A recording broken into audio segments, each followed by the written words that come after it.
নমস্কার বন্ধুরা। আজ আর আমি আপনাদের কোনো কবিতা শোনাবো না, আজ শোনাবো আমার অতি সম্প্রতি পুরুলিয়া ঘুরে আসার কিছু অভিজ্ঞতা। আমরা সবাই মিলে পলাশ শিমুলের আগুন রং উপভোগ করার জন্য অযোধ্যা পাহাড়ের উদ্দেশ্যে পরিবারের সঙ্গে বেরিয়েছিলাম। দলে দলে মানুষ এই সময় হাজির হয় অযোধ্যা পাহাড়ের এই প্রাকৃতিক সৌন্দর্য দেখার জন্য। কিন্তু আমি প্রথমেই শ্রোতা বন্ধুদের উদ্দেশ্যে বলে রাখি, আমাদের সেই আশা, অর্থাৎ শিমুলে পলাশে সজ্জিত সুন্দরী পুরুলিয়া আমাদের কাছে এক প্রকার অধরাই রইল। বিক্ষিপ্তভাবে কিছু পলাশ ফুটলেও প্রতিকূল আবহাওয়ার জন্য সব পলাশ এখনও ফোটেনি। এখনও এখানে প্রচুর কুয়াশা পড়ে, ঠান্ডা ভাব আছে, মাঝে মাঝে বৃষ্টি হচ্ছে। তাই স্থানীয় মানুষদের মতে যা বলে যে এখনও 15-20 দিন সময় লাগবে সম্পূর্ণ ফুলগুলি ফুটতে। আমরা নিজেরাও এই ঘন কুয়াশার সম্মুখীন হয়েছি, তবে প্রাকৃতিক সৌন্দর্যের কোনো ঘাটতি এখানে নেই।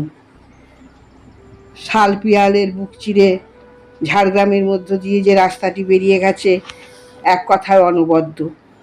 প্রতিটি গাছে সবুজ কচি পাতা, রাস্তার দুপাশে ফুটে আছে অসংখ্য বুনো ফুল, অপরূপ সৌন্দর্যের ডালি নিয়ে যেন তারা সব দাঁড়িয়ে আছে। আর তারই মাঝে শুকনো পাতার একটা যে আওয়াজ, সব মিলিয়ে একটা অপরূপ পরিবেশ।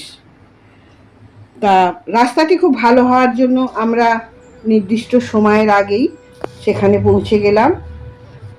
আর চারিদিকে আমরা দেখলাম যে বুনো ফুল আর সুন্দর সুন্দর গাছপালা, পাতার রঙই এত সুন্দর যেন সে ফুলের থেকেও সুন্দরভাবে সেজে রয়েছে পাহাড়। একটু একদম শান্ত পরিবেশ, মৃদু আলো দিয়ে সাজানো কটেজ, সর্বোপরি রিসর্টের লোকজনগুলির অতি ভদ্র ব্যবহার আপনা থেকেই যেন মন ভালো হয়ে যায়। এরপর আমি একটু অন্য প্রসঙ্গে আসি। আমার একটি বিশেষ অভ্যাস আছে, তা হলো আমি যেখানেই বেড়াতে যাই না কেন আশেপাশের লোকজনদের সঙ্গে একটু যেচে পড়েই পরিচিত হতে চাই। এবারও তাই করলাম। সকাল সকাল ঘুম থেকে উঠে গ্রামের দিকে হাঁটতে গেলাম। গ্রাম তখন সবে জেগে উঠছে। গ্রামের মেয়েরা বউয়েরা বাড়ির দরজার সামনে গোবর জল দিয়ে ন্যাতা দিচ্ছে, কেউ হাঁস মুরগি খোপ থেকে বার করছে, কেউ বা গোয়াল থেকে গরু বার করছে দুধ দোয়ার জন্য। এক পাল ছাগল নিয়ে একজন বেরিয়ে পড়লো ছাগল চড়াতে। সব মিলিয়ে সে এক অন্য ধরনের পরিবেশ। এখানকার মানুষের চেহারায় বা পোশাক আশাকে চাকচিক্য না থাকলেও মুখের মধ্যে একটা অদ্ভুত সরলতা, নিষ্পাপ চাহনি। গ্রামের একজন বয়স্ক মহিলার সঙ্গে কথা বলে তাদের আর্থিক অবস্থারও একটু খোঁজ খবর নিলাম। জানালো আগের থেকে তারা এখন অনেকটা ভালো আছে। অনেকের ঘর বাড়ি দেখলাম, খানিকটা পাকা খানিকটা মাটির।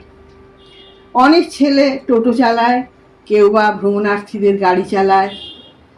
2-5 কিলোমিটার অন্তর প্রাথমিক স্কুল, উচ্চ মাধ্যমিক স্কুল।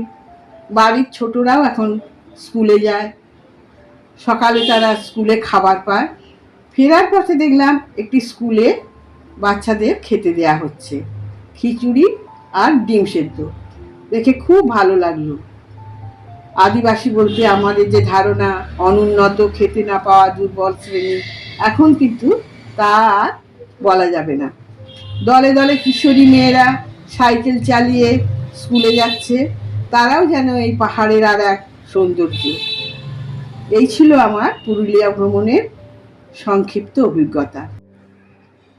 ভিডিওটি আপনাদের ভালো লাগলে অবশ্যই লাইক করবেন এবং কমেন্ট করবেন। ধন্যবাদ। ভিডিওতে ব্যবহৃত ছবিগুলি আমার নিজের অপটু হাতে তোলা, তাই সৌন্দর্য ঠিকঠাক তুলে ধরতে পারলাম না। বাস্তবে এই পাহাড়ের সৌন্দর্য বা প্রাকৃতিক পরিবেশের সৌন্দর্য অনেক অনেক বেশি, যা লেখার মধ্যে প্রকাশ করা যাবে না, শুধু অনুভবই করা যায়।